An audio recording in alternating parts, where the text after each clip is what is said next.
101 Dia sering pergi ke Jade Imperial. Ia teringat dengan perbuatan yang baru saja dilakukan Amanda Mu dan Charles Mo di sini. Matanya pun berkilat sirik. Bagaimana kamu masih bisa berhubungan bersama Charles Mo? Apakah tidak tahu masing-masing sudah punya suami dan istri sendiri-sendiri? Pantas saja Ricky tidak peduli tentangmu. Perkataan Siska Mu ini menolak Amanda Mu cukup dalam. Raut wajah Amanda Mu sedikit berubah, namun ia tidak terlihat lemah. Anggap saja ia memang tidak peduli tentangku. Tapi aku tetap sebagai nyonya keluargamu, sedangkan kamu. Apalah arti dirimu kalau perusahaanmu bangkrut? Wajah Amanda Mu pucat pasi. Ia menunjuk dia dengan suara sengit berkata, tutup mulutmu. Walaupun di rumah Siska Mu disayangi sampai tak ada batasnya, namun ia juga tahu bahwa ia dapat bermain secara tak terkendali di luar sana adalah karena ada perusahaanmu di belakangnya. Walaupun perusahaanmu bukanlah pemain bisnis besar di kota J, namun karena sudah lama berdiri, pondasinya pun sangat stabil. Selain itu, ada juga banyak sekali kerja sama tetap dengan perusahaan senior sehingga namanya cukup populer di kalangan bisnis sejenis. Pada saat kakekmu mendirikan perusahaan keluargamu, ia membangun koneksi yang luas dengan sikapnya yang sangat baik dan ramah. Bahkan hanya dengan waktu belasan tahun, ia bisa menikmati hari tuanya di luar negeri. Walaupun begitu, sebagian besar perusahaan di bidang sejenis di kota J masih memberi muka kepada Kelvin Mu. Perusahaanmu juga memiliki kelemahan. Hanya saja, jika dibandingkan dengan keluarga Mo, maka perbedaannya ini tidak terlihat signifikan. Siska Mu yang memiliki tabiat menghamburkan uang semaunya, tentu saja tidak berani membayangkan apa yang terjadi setelah perusahaanmu bangkrut. Hidup macam apa yang harus dijalaninya? Daripada waktu yang kamu miliki dipakai untuk bertengkar denganku di sini, lebih baik kamu pikirkan cara bagaimana menyelesaikan krisis perusahaanmu. Amanda Mu tahu walaupun kali ini perusahaanmu akan mengalami pukulan yang berat, namun tidak akan sampai bangkrut. Ia hanya berkata begitu untuk menakut-nakuti Siska Mu saja. Suasana hati Siska Mu yang awalnya memang sedang tidak baik setelah bertengkar dengan Kelvin Mu, begitu mendengar perkataan Amanda Mu, ia pun langsung memaki, sejak kapan pelacur sepertimu bisa berbalik mengajariku. Sebaliknya, Amanda Mu sama sekali tidak marah. Ia sedikit memiringkan kepalanya dan bertanya padanya sambil tersenyum, kakak kandungku tersayang, tidak tahukah kamu bahwa di tubuh kita mengalir darah yang sama? Kalau aku pelacur, kamu apa? Amanda, dapat dikatakan Siska Mu tidak memiliki apapun selain sikap lalim dan congkak, bahkan dalam pertengkaran pun ia tidak dapat menandingi Amanda Mu. Mempunyai putri seperti Siska Mu, membuat Amanda Mu mulai merasa simpati kepada Kelvin Mu. Amanda Mu membalikkan tubuhnya dan berjalan beberapa langkah namun kemudian Siska Mu berdiri di depannya dan menghalangi langkahnya, berhenti. Siska Mu berpakaian tipis. Ia mengenakan gaun terusan berbelahan rendah di dalam, sedangkan sebuah jas yang tidak terlihat mahal membalutnya dari luar. Sepasang stoking tipis berwarna kulit dan stiletto menghiasi kakinya. Ia terlihat sedikit seksi. Begitu angin berhembus, jasnya pun terbuka dan memperlihatkan dada dengan bulu kuduk yang merinding karena kedinginan. Amanda Mu melihatnya sekilas dan merapatkan jas yang ada di tubuhnya sendiri. Ia benar-benar sangat mengagumi tekad kuat Siska Mu. Sebenarnya Siska Mu juga kedinginan, namun ia tidak bisa menunjukkan aura yang lebih lemah. Ia mengenakan sepatu hak dengan tinggi 8 cm yang sedikit lebih tinggi dibandingkan Amanda Mu, namun perbedaannya tidak terlihat terlalu jelas. Ia mengangkat dagunya, dan dengan nada suara yang sudah layak dan sepantasnya berkata, berikan nomor telepon, Charles Mo, padaku. Amanda Mu sedikit menautkan alisnya, ia curiga ia salah dengar, nomor telepon siapa? Perempuan ini, baru saja ia memaki dirinya sebagai pelacur, sekarang dengan begitu sok benar dan lugasnya ia mencarinya untuk meminta nomor, Charles Mo. Sebenarnya siapa yang memberinya muka untuk berbuat seperti ini? Tentu saja Charles. Siska Mu kembali mengulangnya, nada suaranya sudah sangat tidak sabar, kamu sendiri tidak berguna dan tidak boleh membiarkan Ricky beraksi, jadi tentu saja aku harus memikirkan caranya sendiri. Jadi, cara yang terpikir olehnya adalah mencari Charles Mo. Amanda Mu tertawa dingin, minta saja sendiri darinya. Sikap macam apa ini? Aku tidak memperhitungkan kamu yang tidak berperasaan dan tidak peduli membantu perusahaanmu. Tapi sampai nomor telepon saja tidak bersedia memberi. Jangan lupa kalau kamu juga bermargamu. Siskamu mengucapkan ini semua dengan lugas dan sok benar, tidak ada raut penyesalan ataupun tidak enak hati di wajahnya. Senyum penuh arti di wajah Amandamu pun bertambah dalam, namun ekspresinya malah semakin bertambah dingin. Suara yang lembut dan ringan namun dingin itu menakutkan orang, tentu saja aku tidak akan lupa bahwa aku juga bermargamu. Semua malapetaka dalam setengah perjalanan hidupnya ini dikarenakan ia bermargamu. Semua difasilitasi oleh orang yang bermargamu. Bagaimana mungkin aku bisa lupa aku bermargamu? Suara Amandamu kembali melembut, kakak, nomor telepon, Charles Mo, yang kamu inginkan tidak mungkin aku berikan, tapi aku tahu ia sering pergi ke Jade Imperial. Nomor telepon adalah hal yang sangat pribadi. Walaupun ia sangat membenci Charles Mo, ia tidak akan dengan begitu mudahnya memberitahu Siskamu. Akan tetapi, ia boleh membeberkan informasi, Charles Mo, yang sering pergi ke Jade Imperial. Siskamu belum tentu bisa bertemu dengan Charles Mo. Walaupun ia benar-benar bisa bertemu dengannya, kemungkinan berhasil dengan mulus pun sangat kecil. Sebenarnya, anggap saja Amandamu ingin sedikit menyusahkan Charles Mo. Siapa suruh ia begitu tidak tahu malu. Malam sepulang kerja, Charles Mo tidak datang menjemputnya. Tapi, Donnie datang. Hujan sudah mulai turun sedari senja. Di musim hujan ini, langit pun sudah gelap. Amandamu duduk di dalam mobil dan berkata, bukankah sudah pernah kukatakan untuk tidak perlu mengantar jemputku kerja? Adik ipar yang memintaku untuk menjemput nyonya muda. Ia bilang, akan sulit naik taksi kalau hujan. Donnie si belakangan ini sedikit cemas. Ia tidak berani datang menjemput nyonya muda karena takut salah ucap di depan nyonya muda dan membeberkan sesuatu. Tidak mudah berhadapan dengan tuan muda nantinya. Amandamu pun curiga, maksudmu Charles. Apakah mungkin sebelumnya, Charles Mo berkata akan menjemputnya malam hari adalah karena ia tahu malam ini akan turun hujan. Donnie si meresapinya sejenak sebelum kemudian mengiyakan, iya. Amandamu ini sebenarnya memiliki hati yang cukup lembut. Teringat akan sore tadi saat ia baru saja memberitahukan keberadaan pria itu kepada Siskamu, ia pun bertanya dengan sedikit merasa bersalah, di mana ia. Adik ipar ada urusan dan pergi ke Jade Imperial. Ia bilang tidak akan pulang ke rumah untuk makan malam. Kalau saja bukan karena ada urusan yang harus diurus tuan muda, sepertinya ia akan datang sendiri dan menjemput nyonya muda. Hati Amandamu pun tertohok.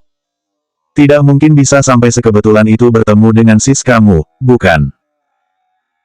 Donnie si yang melihat wajah cemas Amandamu pun mengira bahwa ia sedang mengkhawatirkan tuan muda, sehingga ia berkata, tuan muda hanya pergi untuk mengurus urusan kantor, tidak mungkin pulang terlalu larut. Amandamu yang hatinya sedang tidak fokus hanya mengangguk. Ia bahkan tidak memperhatikan panggilan Donnie si terhadap Charles Mo. Sebaliknya, setelah Donnie si mendapatkan kembali kesadarannya, sekujur tubuhnya pun berkeringat dingin. Ia pulang ke rumah, namun villa itu dalam keadaan kosong melompong. Begitu Amandamu masuk, ia secara refleks melihat ke sekelilingnya walaupun ia bahkan tidak tahu apa yang ia cari. Dengan perasaan sedikit kesal, ia naik ke atas dan mengganti pakaiannya kemudian masuk ke dapur dan memasak. Charles Mo tidak ada di rumah. Keberadaan Ricky Mo pun menjadi misteri layaknya pria tak kasat mata. Jadi, Amandamu hanya perlu menyiapkan makanan untuk dirinya sendiri. Saat makan, ia juga tidak tahu mendapat firasat dari mana akan sesuatu yang salah. Amandamu pun menelpon Novia Xiao untuk mengintai apakah benar Siskamu memang pergi ke Jade Imperial. Bu, ibu sudah makan belum? Amandamu sebisa mungkin menyembunyikan ketidaksabaran dalam nada suaranya. Nada suara Novia Xiao terdengar sedikit terkejut, belum, ini sedang bersiap makan. Ayahmu dan kakakmu masih di ruang baca berdiskusi sesuatu, aku sedang menunggu mereka. Oh, begitu ya, aku hanya bertanya saja, kalau begitu, aku makan dulu. Dah, Amandamu menutup telepon dan menghembuskan napas lega. Di sisi lain, walaupun Novia Xiao merasa telepon Amandamu ini sedikit mendadak, namun perasaannya tentu saja menjadi senang begitu terpikir bahwa Amandamu masih begitu memperhatikannya sampai sekarang. Bertepatan dengan ini, Kelvin Mu dan Siskamu sedang berjalan turun dari lantai atas. Noxia Xiao pun langsung datang menghampiri, ayo cepat makan, sayurnya akan segera dingin.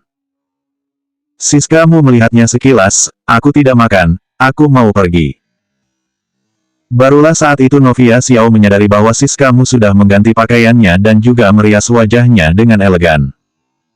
Kamu mau pergi kemana? Sekarang sudah malam. Kamu tidak usah peduli. Tentu saja aku keluar untuk mengurus hal yang penting. Siskamu memicingkan matanya sekilas kepada Novia Xiao. Ia mengeluarkan sebuah cermin untuk berkaca dan merasa puas dengan riasan wajahnya. Ia tidak percaya kalau Charles Mo mampu menolak untuk mendapatkan dirinya yang luar biasa seksi dan menawan ini. 102 Biarkan ia cemas sejenak. Balai Asosiasi Papan Atas Jade Imperial. Ricky Mo keluar dari ruang privasinya, mengeluarkan ponsel, dan menelepon Donisi. Orangnya sudah dijemput. Donisi menjawab, Nyonya Muda sudah diantarkan dengan selamat pulang ke villa. Baiklah. Ricky Mo menutup teleponnya dan berniat untuk pergi ke toilet. Namun saat membalikkan tubuhnya, ia malah ditabrak oleh seorang pelayan yang sedang membawa nasi kari. Kuah kari itu tertumpah ke atas pakaian Ricky Mo. Melihat kondisi ini, sekujur tubuh pelayan itu pun mematung takut. Dengan gemetar ia sibuk menyampaikan maafnya, maaf, Tuan. Maaf. Alis Ricky Mo menaut kesal, namun ia tidak memarahi pelayan itu. Ia membalikkan tubuhnya dan melengang pergi. Menjadi bos di belakang layar Jade Imperial, Ricky Mo juga memiliki sebuah kamar di sini. Dulu saat belum menikah, ada kalanya ia harus mengurus beberapa hal sampai larut malam sehingga ia langsung menginap di sini. Akan tetapi setelah menikah, pada dasarnya ia tidak pernah menginap di sini. Tersedia perlengkapan mandi dan baju ganti di dalam kamar. Ricky Mo masuk ke dalam kamar, menanggalkan pakaiannya, membalikkan tubuhnya, dan pergi ke lemari pakaian untuk mencari pakaian ganti. Sorot matanya jatuh pada sebuah kemeja berwarna biru navy. Saat ia baru akan mengulurkan tangan untuk mengambilnya, ia merasa ada seseorang yang mendekat dari belakang. Gerakannya sedikit terhenti. Ricky Mo segera menoleh dan sebelah tangannya terjulur untuk mencekik leher orang itu. Siapa? Terasa tekstur yang ramping di bawah tangannya, menandakan bahwa siapapun itu adalah seorang wanita. Ricky Mo menunduk dan terlihatlah sebuah wajah yang familiar. Tubuh Siskamu hanya terbalut sebuah slip dress berpotongan rendah yang membuat napas tercekat, riasannya tampak menawan. Walaupun lehernya dicekik kuat oleh Ricky Mo, namun ia dengan kuat menahan diri agar raut wajahnya tidak berubah. Ia justru menatap Ricky Mo dengan lembut, tidak tahukah Tuan Mo bahwa semua wanita itu lemah sehingga seharusnya diperlakukan dengan lemah lembut. Begitu bertenaga seperti ini, aku hampir tidak bisa bernapas. Selesai bicara, Siskamu masih menambahkan sebuah desahan manja. Siskamu telah menjadi teman ranjang begitu banyak orang. Ia sudah malang melintang begitu lamanya di kehidupan begitu banyak macam pria, sehingga tentu saja ia memiliki kemampuannya tersendiri untuk memikat orang. Akan tetapi, kemampuannya yang ia gunakan dalam memikat pria-pria itu tentu saja tidak berguna terhadap Charles Mo. Karena detik selanjutnya, Charles Mo langsung membuang dirinya keluar dari dalam kamar. Dengan wajah jijik pria itu menatapnya, raut wajahnya pun terlihat kelam, pergi seperti bagaimana kamu datang. Kali ini Siskamu sudah membulatkan tekad untuk berhasil memikat Charles Mo, jadi tentu saja ia tidak menyerah begitu mudahnya. Ia merambat naik dari atas lantai, masih ingin mendekati Charles Mo. Tapi, Charles Mo sudah mengantisipasinya dari awal. Ia langsung menghindar ke samping dan membuat Siskamu pun kembali terjatuh ke lantai. Ricky Mo mengeluarkan ponselnya dan menelepon penjaga keamanan, di sini ada perempuan gila, naik dan seret ia keluar. Selesai bicara, ia langsung menutup pintu dan berganti baju secepat kilat. Siskamu tentu saja tidak senang hati diseret keluar begitu saja. Saat penjaga keamanan tiba, ia pun memberontak sekuat tenaga, ia adalah pacarku. Lepaskan aku. Ricky Mo keluar setelah berganti pakaian dan menatap dingin penjaga keamanan itu, perempuan ini masih di sini. Masalah kecil seperti ini saja tidak becus. Jade Imperial harus mengganti penjaga keamanannya. Walaupun penjaga keamanan itu tidak tahu bahwa Ricky Mo adalah bos di belakang layarnya Jade Imperial, namun mereka tahu orang yang mampu memiliki kamar di Jade Imperial untuk waktu yang panjang pastilah orang kaya dan terhormat. Tamu berharga seperti ini boleh memberi masukan kepada manajer personalia Jade Imperial dan memecat mereka. Penjaga keamanan itu pun tidak lunak hati lagi dan langsung menyeret Siskamu keluar. Sebelum pergi, Penjaga keamanan itu tidak lupa membungkuk hormat kepada Ricky Mo dan meminta maaf. Maaf Tuan, telah membuat Tuan menunggu. Ricky Mo tidak menyahut. Tapi saat baru saja penjaga keamanan itu beranjak pergi, tiba-tiba ia kembali memanggil mereka, laporkan ia ke polisi. Bilang saja ia melakukan pelecehan seksual. Penjaga keamanan itu terdiam. Penjaga keamanan itu telah bekerja belasan tahun di Jade Imperial, namun baru kali ini ia menemui ada tamu pria yang dengan sangat serius berkata ada seorang wanita yang melakukan pelecehan seksual terhadapnya. Apalagi tamu pria yang terhormat ini mengatakannya penuh dengan masuk akal. Baik, aku mengerti.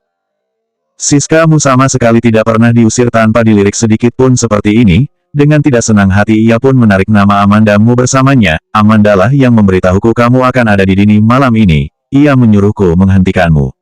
Kamu begitu baik kepadanya tapi ia sama sekali tidak menganggapmu sedikitpun. Penjaga keamanan itu sibuk membungkam mulut Siska Mu dan segera membawanya pergi. Ricky Mo memicingkan mata dengan wajah kelamnya dan berujar pelan, Amanda. Sekembalinya ke ruang privasi, James Gu pun bertanya pada Ricky Mo setelah melihat wajahnya yang terlihat susah hati, ada masalah apa? Dengan suara dalam Ricky Mo berkata, orang-orang di asosiasi harusnya diganti. Pelayan yang menabraknya sebelumnya pastilah dibeli oleh Siska Mu. Sepertinya juga karena Siska Mu membelinya dengan uang makanya ia bisa mengetahui kamarnya. Keistimewaan Jade Imperial adalah fokusnya pada privasi. Tapi sepertinya sekarang banyak pegawai yang sudah kehilangan profesionalitasnya dalam bekerja. Sepertinya perlu ada pembersihan untuk mengarahkan mereka kembali pada jalan yang benar. Setelah perjamuan makan malam selesai, James Gu menyadari bahwa Ricky Mo masih duduk diam di situ dan tidak ada niat untuk beranjak. Bukankah belakangan ini Ricky Mo selalu terburu-buru pulang ke rumah setelah selesai bekerja? Walaupun ada hal lain yang harus dikerjakan, selesai mengerjakannya ia langsung pulang ke rumah. James Gu merasa sedikit bingung, kenapa kamu tidak pergi? Kamu pergilah dulu, hari ini aku tidak pulang. Selesai bicara, Ricky Mo pun bangkit berdiri, mengambil jaketnya yang tergantung di sandaran kursi, dan berjalan keluar. James Gu mencengkram rambutnya sendiri, menebak-nebak dan berkata pada dirinya sendiri, apakah ini artinya mereka sedang bertengkar? Selesai Amanda Mu makan malam, ia kembali ke kamar dan berbaring di atas kasur. Ia membolak-balikan tubuhnya namun tetap tidak bisa terlelap. Walaupun ia telah memastikan saat ini Siska Mu tidak pergi ke Jade Imperial, tapi selama Charles Mo tidak pulang, ia pun tidak bisa tenang seutuhnya. Amanda Mu selalu tidak bisa menahan diri untuk pergi memperhatikan apakah ada bunyi mesin mobil yang mendekat. Namun sampai pukul 12 malam, ia sama sekali tidak mendengar ada bunyi mesin mobil. Artinya, Charles Mo belum pulang. Dengan kesal, Amanda Mu mengeluarkan ponselnya untuk menelepon pria itu. Jemarinya berseluncur ragu-ragu di atas layar ponsel sampai akhirnya ia tetap tidak meneleponnya. Amanda Mu teringat dengan wajah Charles Mo, dan semakin dipikirkan, ia semakin merasa bersalah. Terus seperti itu sampai tengah malam. Amanda Mu pun tidak bisa menahan kantuknya dan tertidur. Keesokan harinya, karena tidak dapat tidur dengan baik semalaman, pagi harinya, Amanda Mu pun bangun dengan tidak bergairah seperti hantu. Ia turun ke lantai bawah dan tetap tidak tahan untuk bertanya pada pengawal, apakah semalam Charles pulang. Pengawal itu menggelengkan kepala, tidak. Hati Amanda Mu menjadi sedikit murung. Di perjalanan ke kantor, Amanda Mu masih menderukan keberanian. Ia mengeluarkan ponsel dan menelepon Charles Mo. Telepon itu berdering beberapa kali sebelum akhirnya diangkat oleh Charles Mo. Ada apa? Suara pria itu sedikit serak, sepertinya baru bangun tidur. Jika digabungkan dengan kebiasaan waktu bangun, Charles Mo, Amanda Mu tahu bahwa pria itu tidak memiliki kebiasaan bangun siang. Tidak apa, kepencet saja, kamu lanjutkan saja tidur. Amanda Mu dengan gugup menutup telepon. Amanda Mu juga menggigit bibirnya. Tidak mungkin Siska Mu benar-benar mendapatkannya, bukan? Terpikir akan kemungkinan, Charles Mo, tidur dengan Siska Mu, hati Amanda Mu pun memberontak hebat sampai-sampai ia merasa sedikit menyesal. Di sisi lain, Ricky Mo menutup telepon dan sedikit menyunggingkan senyum. Tidak tahan untuk tidak meneleponnya. Kalau begitu, biarkan saja ia merasa cemas untuk sejenak. Dengan suasana hati Ricky Mo yang jauh membaik, ia pun menelepon jaringan internal, ambilkan segelas air panas untukku. Semalam ia tidak membuka penghangat di Jade Imperial, jadi sekarang ia sedikit flu. 103 Jangan menggigit orang di mana-mana. Sesampainya Amanda Mu di kantor, hal pertama yang ia lakukan adalah pergi mencari Siska Mu. Akan tetapi saat ia pergi menghampiri, tidak ada siapapun di dalam kantor Siska Mu.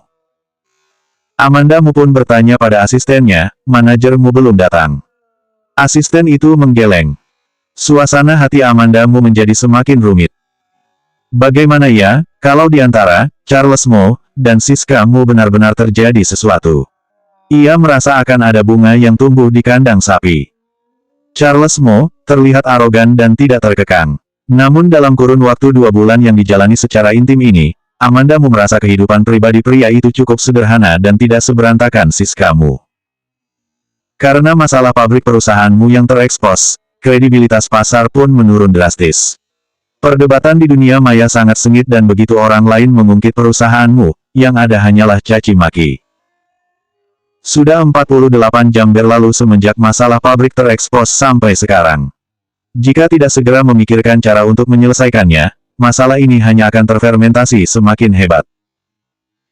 Departemen Hubungan Masyarakat sudah unjuk muka namun tetap tidak bisa menekan masalah ini, mungkin karena pergerakan yang terlalu hebat. Walaupun perusahaan sudah bernegosiasi dengan media, namun sisi media juga tidak setuju menerima sogokan uang untuk menekan semua topik hangat perusahaanmu ini. Sekarang ini perusahaanmu berada dalam kondisi yang sangat pasif. Siang hari, Amanda Mu mendengar kabar bahwa perusahaanmu akan menggelar konferensi pers di sore hari. Akan tetapi Siska Mu tidak datang ke kantor. Sebaliknya, malah Kelvin Mu yang meneleponnya dan menyuruhnya datang ke kantornya. Beberapa hari ini Kelvin Mu melalui hari-hari yang menyulitkan.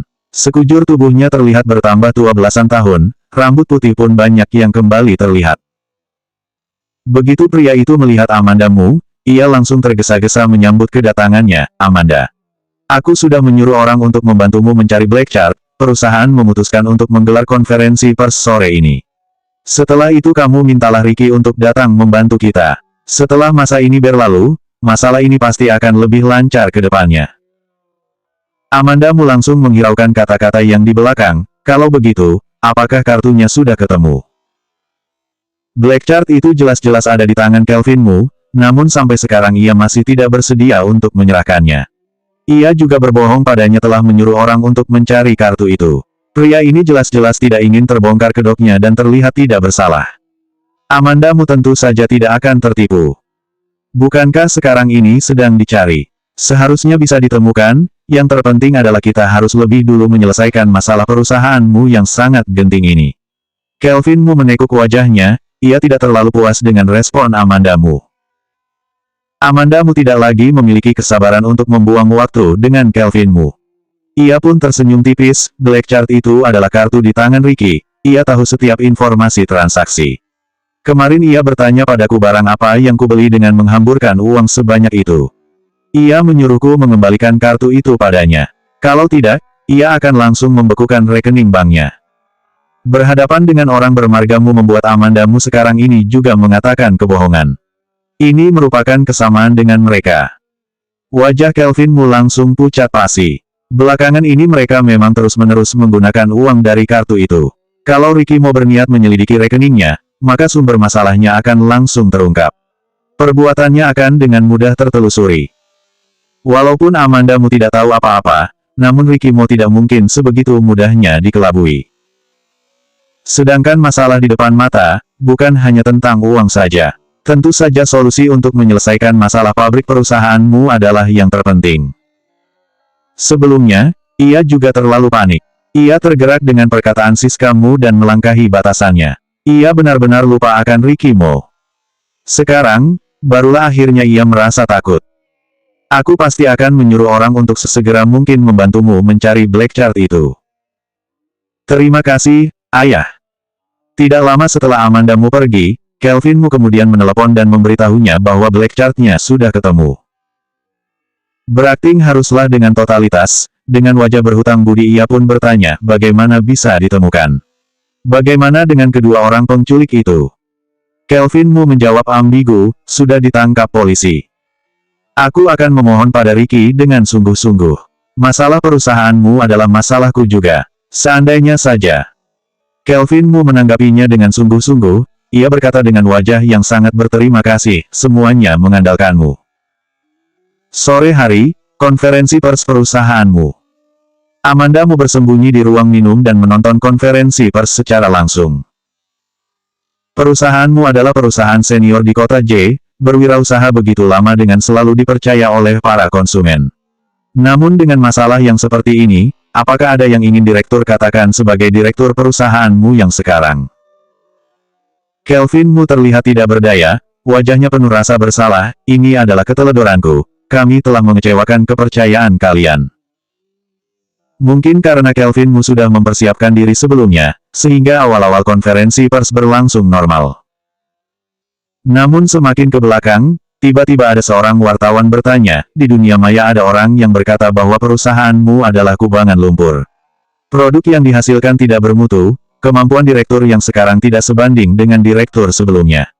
Begitu pula dengan kedua putri direktur. Yang satu meracau di mana-mana dan yang satu lagi suka membuat sensasi. Juga putra direktur yang sekolah di luar negeri yang suka balapan dan menggunakan narkotika. Apakah ada yang ingin direktur katakan terkait masalah ini? Amanda Mu yang baru saja minum langsung menyemburkan air yang masih berada di mulutnya. Suka membuat sensasi itu maksudnya dirinya. Ia pun teringat akan masalah sebelumnya saat ia membiarkan fotografer liar memfoto diam-diam. Kelvin Mu memintanya untuk mengaku di media bahwa dirinya menyukai sensasi. Para wartawan ini benar-benar mengambil setiap celah kesempatan. Dalam siaran langsung, wajah Kelvin Mu sontak menjadi sangat tidak enak. Orang yang melihatnya di layar pun dapat merasakan kecanggungannya. Menuai apa yang ditabur, kira-kira begitulah deskripsi Kelvin Mu sekarang. Mengenai masalah suka sensasi, yang penting ia yakin pada dirinya sendiri. Itu sudah cukup. Saat pulang kerja, Amanda Mu akhirnya melihat Siska Mu. Warna wajah Siska Mu yang pucat menakutkan orang-orang. Saat ia melihat Amanda Mu, matanya pun membelalak benci, pelacur. Semua orang tahu keluarga Mu memiliki nona yang kehidupan pribadinya berantakan dan membuat onar di mana-mana. Siapa yang pelacur? Amanda Mu tertawa dingin sambil berkata. Pelecehan seksual, yang tertore di namanya membuat Siska Mu ditahan di penjara semalaman dan baru saja ia dibebaskan. Ia menumpahkan semua kekesalannya yang menumpuk kepada Amanda Mu. Kamu pasti sengaja, bukan? Kamu pasti memberitahu Charles dulu tentang apa yang akan aku lakukan, jadi ia bisa begitu mempermalukanku. Mata Siska Mu dipenuhi oleh kedengkian seperti sangat dendam dan ingin membunuh Amanda Mu. Walaupun Amanda Mu tidak mengerti apa yang Siska Mu katakan, namun ia juga dapat mendengar dari nada bicara Siska Mu bahwa Charles Mo sama sekali tidak berhasil terpikat padanya dan sebaliknya malah mempermalukannya. Tapi, haruskah Siska Mu melimpahkan masalah seperti ini kepadanya? Amanda Mu mendekatinya dan dengan suara yang sangat kecil berbisik di samping telinga Siska Mu, sudah gila ya? Kalau iya, cepat minum obat. Jangan menggigit orang di mana-mana. Di mata orang-orang di sekeliling mereka, adegan ini terlihat seperti Amanda Mu yang bicara pada Siska Mu dengan raut wajah lembut. Amanda, dasar kamu pelacur. Siska Mu sontak meledak, ia mengangkat tangannya untuk menamparkan Amanda Mu. Amanda Mu sudah mengantisipasi untuk mundur sehingga wanita itu memukul udara kosong. Sekarang adalah waktu pulang kerja sehingga para karyawan pun berlalu lalang. Di mata karyawan yang lewat, adegan ini terlihat seolah Siska Mu menindas dan berbuat kasar kepada Amanda Mu. Orang-orang di perusahaan dari awal memang sudah tidak memandang baik Siska Mu. Ada orang yang dengan suara kecil berkomentar, sudah seperti ini ia masih berani datang ke kantor. Benar sekali, kalau ia masih menjadi manajer departemenku di perusahaan ini, aku akan langsung mengundurkan diri. Melihatnya saja aku merasa kesal. Kebetulan sekali kontrakku juga sudah sampai batas waktunya. Mendengar perkataan mereka, Siska Mu dengan geram berjalan menghampiri dan menahan mereka. Apa maksud kalian? Ini adalah perusahaan keluargaku, kenapa aku tidak berani datang? 104 Aku Charles Mo, siapa namamu? Begitu melihat Siskamu, beberapa pegawai itu satu demi satu memutar jalan untuk menghindarinya, mereka bergegas berjalan keluar. Salah satu di antara mereka sepertinya dari awal sudah memandang sebelah mata Siskamu. Saat ia berjalan ia masih pura-pura tidak sengaja menaikkan kakinya ke hadapan Siskamu untuk menjegalnya. Siskamu yang melihat para pegawai itu pergi bermaksud untuk menarik mereka sehingga ia tidak memperhatikan kakinya. Dengan demikian, ia terjatuh ke lantai dengan begitu luar biasanya di hadapan orang banyak. Siskamu terhantam keras jatuh ke lantai. Sekujur tubuhnya sakit. Ia menjulurkan tangan dan mencoba 2 kali untuk bangun namun tetap tidak bisa bangkit berdiri. Dengan napas menderu ia berteriak dengan nyaring, "Aku akan mengeluarkan kalian semua." Apakah dia tidak dengar beberapa orang itu barusan berkata bahwa mereka memang sudah ingin mengundurkan diri? Sepertinya tidak akan menunggu dikeluarkan olehnya. Sudut mata Amandamu menyapu sekilas dan menangkap sosok Kelvinmu yang berjalan menghampiri dari pintu lift. Ia pun memutar langkah kakinya dan menghampiri Siskamu. "Kenapa kakak begitu tidak hati-hati? Sakit ya? Lantai begitu dingin, ayo aku bantu berdiri." Siskamu menepis tangan Amandamu dan mendorongnya, tenaganya tidak terlalu besar, tidak usah pura-pura baik.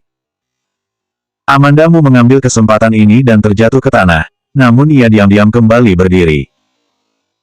Kelvinmu sudah mendekat, dengan suara dalam ia berkata, "Ada apa?" "Ayah, Siskamu dibesarkan dengan kasih sayang Kelvinmu. Ia yang ditahan semalaman di kantor polisi tentu saja hatinya merasa sangat berduka." Begitu sekarang ia melihat Kelvinmu, tangisan pun langsung keluar saat ia baru membuka mulutnya. Beberapa hari ini pada dasarnya Kelvinmu sudah cukup kesal. Siskamu bilang ia mau pergi untuk memikat Charles Mo, untuk membuat pria itu membantu. Namun hasilnya malah membuat dirinya sendiri terjeblos ke kantor polisi. Kali ini barulah ia sadar, tidaklah mungkin mengandalkan Siskamu untuk membantu perusahaanmu. Masih lebih berguna Amandamu dalam hal ini. Berdiri sendiri, kamu lihatlah dirimu sendiri, seperti apa ini. Kelvinmu hanya melihatnya sekilas lalu memalingkan pandangannya, ia merasa hal ini terlalu memalukan. Amandamu kembali mengulurkan tangannya di waktu yang tepat untuk memapas Siskamu. Ia dengan patuh berkata, "Kakak, ayo berdiri. Minggir, jangan gunakan tangan kotormu itu untuk menyentuhku." Siskamu tidak perlu berpikir untuk langsung mengibas pergi tangan Amandamu. Amandamu dengan tenang menarik kembali kedua tangannya. Tidak tahu juga tangan siapa yang sebenarnya lebih kotor. Sekarang ini Kelvinmu ingin bergantung pada Amandamu untuk membantu perusahaanmu, bahkan ia tidak sempat berbuat baik pada putrinya itu. Begitu ia mendengar kata-kata Siskamu, ia langsung mencacinya, "Kenapa bicara seperti itu pada adikmu?" "Ayah." Siskamu sudah bangkit berdiri dari lantai, "Ayah kenapa?" Dia ingat sebelumnya Kelvinmu juga tidak menyukai Amandamu, namun tidak disangka sekarang dia malah memarahinya demi Amandamu. "Sudahlah, pulanglah dulu." Kelvinmu tidak ingin banyak bicara di sini. Dulu dia merasa anak perempuan harus dimanja dan disayang. Apapun yang ingin dia lakukan akan ia perbolehkan, namun dengan berbagai masalah yang terjadi belakangan ini membuatnya merasa Siskamu sudah luar biasa tak terkendali. Amandamu berkata, "Kalau begitu aku juga pulang dulu." Kelvinmu melihat ke arah Amandamu, warna wajahnya langsung melembut seketika, "Ya, kamu pulanglah dulu. Pulang dan bicarakan baik-baik dengan Ricky." "Ya." Amandamu keluar dari kantor perusahaanmu. Ia menahan ekspresi wajahnya, namun terlihat kerut lelah di antara alisnya. Kalau Kelvinmu bisa terus-menerus kejam padanya itu malah bukan masalah besar, namun sekarang ia seperti ini karena ia teringat untuk memanfaatkannya di saat ia membutuhkan dirinya, hal ini malah membuat hatinya terasa lebih sakit. Amandamu pulang ke rumah, begitu masuk ia langsung melihat Charles Mo, yang sedang duduk di sofa di ruang tamu. Amandamu sedikit terkejut, "Kamu sudah pulang?" "Ya." Ricky Mo menengadah dan melihatnya sekilas, ia menyadari tidak ada perubahan pada ekspresi wanita itu, suasana hatinya pun langsung berubah sangat buruk seketika. "Amandamu juga tidak merasakan apapun tentang itu, kalau begitu aku akan pergi memasak." Baru saja kakinya melangkah pergi ke dapur, Donisi datang di belakangnya untuk mengantarkan berkas dokumen ke villa. Melihat Ricky Mo di atas sofa, Donisi pun bertanya padanya, "Tuan muda, berkas-berkas ini saya letakkan di ruang baca." Ricky Mo tidak bersuara, Donisi langsung berinisiatif untuk membalikkan badan dan mengantarkan berkas dokumen itu ke ruang baca. Alhasil, di saat ini Ricky Mo malah sayup-sayup berkata, "Doni, kalau suatu malam kamu tidak pulang ke rumah, apakah istrimu tidak akan menyerangmu dan marah padamu?" Donisi yang mendengarnya, terhenti sejenak lalu berkata, "Tuan muda, saya sudah bercerai." Barulah Ricky Mo mengangkat matanya dan melihat pria itu. Kapan itu? Hubungan asmara Donisi dan istrinya cukup baik. Dulu setiap kali keluar negeri untuk mengurus beberapa hal, istrinya selalu mempersiapkan banyak barang untuknya. Setengah tahun yang lalu, Donisi jelas-jelas tidak akan banyak bicara dalam hal seperti ini. Ia teringat pernah mendengar James Gu berkata, "Semalam tuan muda tidak pulang." Jika dihubungkan masalah Ricky Mo, tentu saja ia sekarang mengerti. Dia ragu sejenak, namun tetap memutuskan untuk mengingatkan tuan mudanya sendiri. "Tuan muda, identitas Anda sekarang adalah sepupu tuan muda. Pulang tidaknya, sepupu tuan muda, pada malam hari sepertinya sama sekali tidak ada hubungan dengan nyonya muda." Barulah ia selesai bicara, ia lalu melihat raut wajah Ricky Mo yang sontak menjadi murung. Donisi menundukkan kepala, apa yang ia katakan adalah fakta. Ricky Mo menegangkan wajah dan dengan dingin menatapnya, "Kamu boleh pergi." Tidak memperbolehkan orang bicara faktakah? Sekarang ini Ricky Mo memang tidak bisa mendengar perkataan semacam ini. Saat makan, Amanda Mu menyadari, Charles Mo, jarang sekali menggerakkan sumpitnya, pria itu terus-menerus menatapnya. Amanda Mu mengusap-usap wajahnya sendiri, "Kamu kenapa?" Alhasil, Charles Mo, hanya meliriknya dingin sekilas, ia membalikkan badan dan langsung naik ke atas, ia bahkan tidak makan. Amanda Mu termangu. Selesai makan, ia tiba-tiba mendapat telepon dari istri pemilik rumah. Pemilik rumah adalah seorang istri parubaya, ia bicara dengan kasar, "Sudah waktunya membayar tagihan air dan listrik, kapan kamu datang?" "Aku bahkan tidak tinggal di sana kan, harusnya tidak ada tagihan air dan listrik bukan? Belakangan ini dia tinggal di villa, kamar di sana adalah kamar yang sebelumnya ia sewa. Karena belum sampai batas tenggat waktu ia tidak bisa mengembalikannya, maka ia biarkan selalu kosong." Begitu pemilik rumah mendengar kata-katanya, ia pun merasa tidak senang. "Sembarangan, semalam rumahmu masih menyalakan lampu." Hati Amanda Mu pun terkejut, tidak mungkin pencurikan. Ia tidak ingin lagi berdebat dengan pemilik rumah, ia hanya berkata, "Baiklah, aku akan datang besok." Di pagi hari kedua, ia langsung mengambil cuti dan pergi sendiri ke tempat rumah sewanya. Sesampainya di pintu rumah, ia menempel di pintu dan mencoba untuk mendengar suara di dalam. Ia menyadari tidak ada pergerakan di dalam sehingga ia langsung membuka pintu. Begitu masuk ke dalam ia pun terpaku, di dalam kamarnya berantakan sekali. Kotak mie instan dan makanan ringan berserakan di atas lantai, ada juga konsol game di atas meja. Mana mungkin ini pencuri, dimasuki benda aneh apa ini bahkan sampai tempat untuk kakinya berpijak saja tidak ada. Tepat pada saat ini, sayup-sayup terdengar suara yang lembut, "Siapa kamu?" Amanda Mu menoleh, ia melihat seorang remaja yang kurus berdiri di depan pintu, rambut ikal di kepalanya yang kecil terlihat acak-acakan namun ia terlihat bersih dan sangat elegan, ia juga terlihat tampan, mungkin karena sudah cukup lama tinggal bersama dengan Charles Mo, dalam sekali lihat ia langsung tahu bahwa merek pakaian remaja pria itu sama dengan merek pakaian yang biasanya dikenakan oleh Charles Mo. "Aku adalah orang yang menyewa kamar ini, kamu siapa?" Remaja itu terlihat seperti berumur sekitar 14-15 tahun, Amanda Mu pun melenyapkan kekhawatirannya. Oh, remaja itu berjalan masuk, lalu dengan santainya meletakkan barang yang ada di tangannya ke atas meja, lalu duduk di atas sofa. Ia bertingkah seperti tidak ada orang lain dan berada di dalam rumah sendiri. Seolah dapat merasakan tatapan Amanda Mu, ia pun menengadah dan menatapnya, "Kamu lumayan cantik, sudah punya pacarkah?" "Aku." Saat Amanda Mu akan membuka mulutnya, ia baru tersadar bahwa sampai sekarang permasalahannya adalah untuk memperjelas siapa anak laki-laki ini. Amanda Mu melihat dia yang berpakaian begitu elegan, ia langsung menebak mungkin pria remaja ini adalah anak yang kabur dari rumah, ia pun bertanya dengan peduli, "Kenapa kamu bisa kemari? Ayah ibumu di mana?" Pria remaja itu langsung tidak mengindahkan perkataan Amanda Mu, "Aku Charles Mo, siapa namamu?" "Apa?" Charles Mo. Melihat rupa Amandamu yang wajahnya sangat terkejut, ekspresi pria remaja itu pun sedikit tersinggung. Hei, aku memang memiliki hubungan dengan keluargamu di kota J itu, tapi kamu juga tidak perlu seterkejut itu kan? 105 menemaninya bermain pelan-pelan. Saat ini Amandamu lebih dari terkejut, ia benar-benar tidak menyangka. Ia berjalan ke hadapan remaja itu, dengan raut wajah serius bertanya padanya, apa hubunganmu dengan keluargamu? Hubungan saudaralah, jawab remaja itu dengan wajah tidak peduli. Kemudian kembali menambahkan dengan penuh waspada, akan tetapi bukan hubungan saudara kandung dengan keluargamu, aku juga tidak punya uang. Hantu kecil ini tinggal di rumahnya tanpa izin, tetapi sebaliknya malah ia yang sekarang waspada.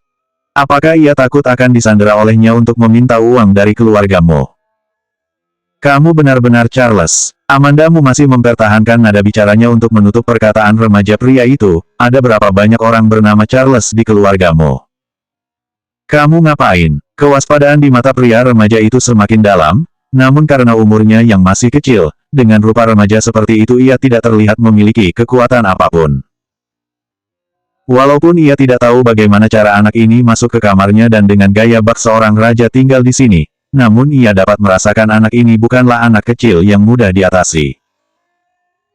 Saat dirinya bicara, terdapat aksen orang asing yang bicara bahasa Mandarin dalam pelafalannya. Bicaranya tidak terlalu lancar, terlihat jelas bahwa anak ini sepertinya tinggal cukup lama di luar negeri. Berbagai petunjuk menunjukkan, anak ini mungkin kabur dari rumah. Amandamu menyunggingkan senyum, anak kecil, kamu kabur dari rumah kan? Kamu pasti tidak terbiasa tinggal di tempat seperti ini kan? Aku pergi ke rumah keluargamu dan meminta mereka menjemputmu ya, bagaimana? Remaja pria itu membelalakan mata dan menjadi panik seketika itu juga, tidak boleh. Aku bersusah payah sampai akhirnya bisa keluar rumah. Ternyata tebakannya benar. Tahukah kamu bahwa ada pasal kejahatan dalam hukum pidana yang disebut kejahatan menginvasi rumah secara ilegal? Amandamu tidak bisa menandingi Charles Mo besar yang ada di rumah itu, namun sudah lebih dari cukup jika ia bisa mengatasi Charles Mo kecil ini. Begitu mendengarnya, raut wajah Charles Mo kecil pun berubah. Berkilat sinar kacau di matanya, ia pun berkata nyaring, hanya ada aku seorang yang bernama Charles di keluargamu. Dia menghabiskan banyak waktu tinggal di luar negeri, hanya sesekali saja ia kembali untuk berlibur. Tapi sebenarnya ia sama sekali tidak familiar dengan orang maupun lingkungan di sini, sehingga ia sedikit takut dengan ancaman Amandamu. Setelah mendengar perkataannya, Amandamu menahan ekspresi wajahnya, ia benar-benar bingung. Kalau di keluargamu hanya ada satu orang yang bermarga Mo, maka siapakah Charles Mo besar yang ada di rumah itu? Ia kembali menatap lurus Charles Mo kecil yang ada di hadapannya. Tatapannya membuat sekujur bulu kuduk di tubuh Charles Mo kecil merinding. Kamu kenapa? Amandamu baru saja akan bicara saat tiba-tiba terdengar suara kruyuk yang memotong pikirannya. Charles Mo kecil menatapnya sekilas dengan kikuk, kemudian kembali berpura-pura menjadi galak dan bicara dengan lantangnya, lihat apa? Tidak dengar suara perut kelaparankah? Orang yang bernama Charles Mo, sama-sama bertemperamen buruk. Di dalam restoran, mata Amandamu memandangi Charles Mo kecil yang sudah menghabiskan 3 mangkuk mie sapi berturut-turut. Lokasi kamar yang ia sewa terletak di daerah kumuh kota J, jadi di sekitarnya tidak ada tempat makan yang layak. Malah sebaliknya kios makan sederhana yang lumayan banyak. Charles Mo kecil awalnya masih sedikit berbau dingin, tapi mungkin karena terlalu lapar ia pun akhirnya mengikutinya masuk. Setelah ia duduk dan mencicipi sedikit, matanya pun langsung bersinar. Seperti kata pepatah ada budi ada balas, setelah Charles Mo kecil menghabiskan 3 mangkuk mie, ia akan langsung menjawab apapun yang ditanyakan Amandamu. Sebelumnya aku tinggal di Australia. Aku ingin mengambil esport profesional, ibuku tidak mengizinkanku pergi, ia juga tidak memberikanku uang, makanya aku kabur dari rumah untuk menakut-nakutinya. Kamu tidak boleh memberitahu keluargamu kalau aku tinggal di sini, kalau tidak mereka pasti akan menangkapku kembali. Bermain game, di usiamu ini bukankah seharusnya kamu belajar? Charles Mo kecil mengkoreksinya, bermain game apa? Itu adalah sebuah profesi ya. Esport, ini adalah impianku. Amandamu memercikinya dengan air dingin, tapi kamu baru 14 tahun. Walaupun ia tidak terlalu paham orang seperti apa yang melakukan e-sport gaming itu, tapi ia tahu kalau Charles Mo kecil benar-benar ingin melakukan hal ini, paling tidak ia harus mencapai batas umur legal untuk bekerja. Charles Mo mendengus, ia menyilangkan lengannya dan mengangkat dagunya, terlihat sangat arogan. Amanda Mu ingin sedikit tertawa, ia merasa anak kecil ini mudah digoda. Jari Amanda Mu mengetuk meja makan 2 kali, dengan santai ia berkata, "Ricky, siapanya kamu?" "Kakak sepupuku, bukankah ia sangat terkenal di kalangan sini?" Begitu ia selesai bicara, ia seperti tiba-tiba terpikir sesuatu dan dengan nada bicara seolah, "Aku melakukan ini demi kamu," berkata, "walaupun ia kaya dan lumayan tampan, tapi ia sudah menikah. Kamu jangan menghiraukannya." Amanda Mu memperhatikan kata-kata penting di dalam nada bicaranya, lumayan tampan. Desas-desus yang beredar adalah Ricky Mo yang jelek dan tidak manusiawi, bagaimana mungkin lumayan tampan. Melihat wajah Amanda Mu yang ragu, raut wajah Charles Mo kecil pun tak disangka berubah, "Kamu lupa dengan kata-kata yang baru saja kukatakan." Orang di rumah memberitahunya dan menyuruhnya untuk tidak sembarangan bicara mengenai kakak sepupunya kepada orang lain. Tapi ia baru saja secara tidak sengaja membeberkannya. Akan tetapi perempuan ini terlihat mudah dibohongi. Seharusnya tidak masalah bukan? Amanda Mu malah tidak berpikir untuk memperhatikan tanda-tanda yang diberikan Charles Mo kecil. Dalam kurun waktu setelah ia menikah dan bergabung di keluarga Mo, hal yang selalu membuatnya curiga sekarang semuanya terpecahkan. Charles Mo, sama sekali tidak pernah muncul bersamaan dengan Ricky Mo. Charles Mo, tinggal di kamar utama.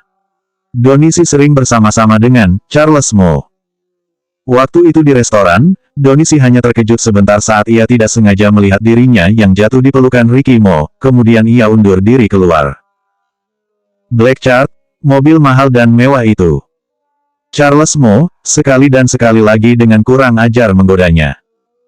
Ricky Mo yang bisa keluar masuk villa dengan bebas, sepertinya bukan Ricky Mo adik sepupu, Charles Mo, mungkin hanya dialah Ricky Mo yang sesungguhnya.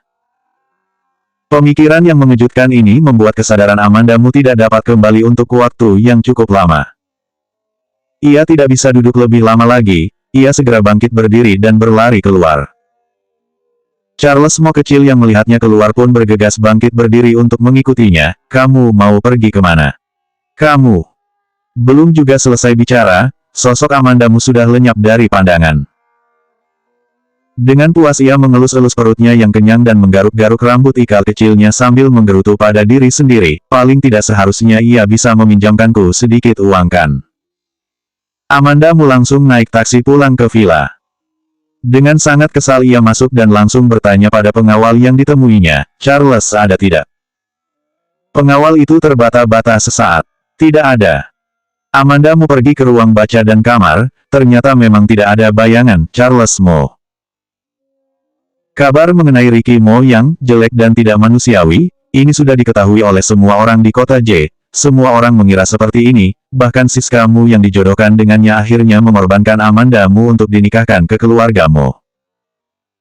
Dan tentu saja Amanda Mu juga percaya bahwa Ricky Mo adalah pria yang jelek dan tidak manusiawi. Ia sama sekali tidak curiga apakah kabar yang beredar itu benar atau palsu. Bahkan sampai-sampai saat pada awalnya melihat Charles Mo, ia sama sekali tidak terpikirkan ada kemungkinan bahwa pria itulah Ricky Mo. Ia awalnya mengira bahwa Ricky Mo bukanlah orang yang sehat. Walaupun dalam waktu 2-3 bulan ini ia merasa ada sesuatu yang mencurigakan, tapi ia sama sekali tidak terpikirkan ke arah ini. Sampai pada akhirnya ia bertemu dengan Charles Mo, kecil, walaupun anak kecil itu terlihat aneh dan esentrik namun sepertinya ia tidak berbohong. Sekarang ia perlahan-lahan sudah bisa tenang, sebaliknya ia malah tidak tergesa-gesa mencari Charles Mo untuk berkonfrontasi. Ia mau memastikan terlebih dahulu apakah Charles Mo adalah Ricky Mo, kalau benar. Kalau begitu temani saja ia main pelan-pelan. Selanjutnya 106 kamu jadilah pacarku.